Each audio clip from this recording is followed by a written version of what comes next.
श्रीराम समर्थ, जय शंकर. ब्रह्मचैतन्य ॲस्ट्रोलॉजीमध्ये आपलं स्वागत आहे. आज नवरात्रीचा 8वा दिवस.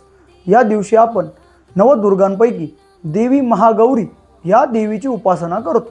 या देवीचे रूप अत्यंत शुभ्र व उजळ आहे. या दिवशी देवीला मोरपंखी वस्त्र अर्पण करावे. घटमाळीसाठी मोगऱ्याच्या पाना फुलाची माळ अर्पण करावी.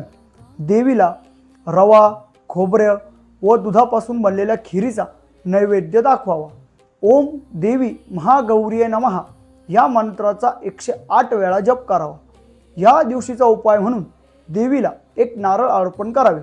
याने आपल्या पत्रिकेतील राहू या ग्रहाचे दोष नाहीसे होतात. ज्या जातकांच्या पत्रिकेत कालसर्प दोष असतो त्यांचा हा दोष कमी होण्यास मदत होते. जय माता दी. श्री राम समर्थ. जय शंकर.